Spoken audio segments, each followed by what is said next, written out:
The Everglades National Park was among the first places in the US to be added to the United Nations World Heritage List, and for good reason.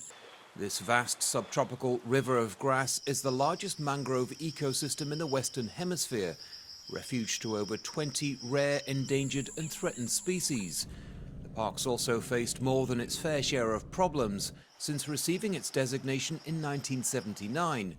As this state's population's grown, freshwater flow has dwindled, and toxins from agriculture are choking the Everglades' pristine landscape. The Everglades ecosystem was once huge, and over the years, as Florida has developed, we have cut away not only at the natural wildlife habitat, but also at the water flow.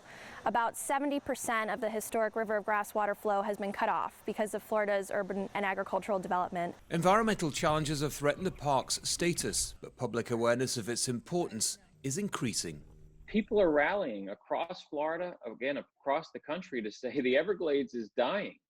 And we need to renew, reaffirm this sense of purpose and do it with a sense of urgency. As environmental threats grow, so too is the determination to restore this unique sanctuary and vital source of fresh water.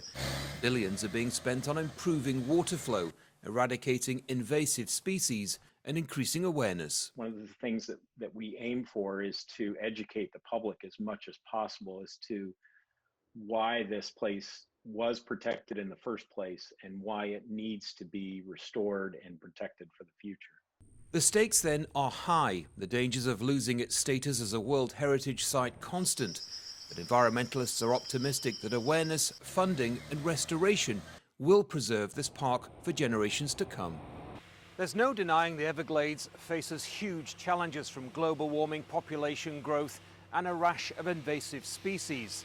This park's status as a World Heritage Site attracts tourists from around the world, but more importantly, supplies fresh drinking water to 8 million people.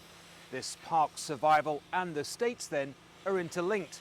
Reason enough to save it, no matter what its designation in years ahead. Andy Gallagher, Al Jazeera, the Everglades National Park, Florida.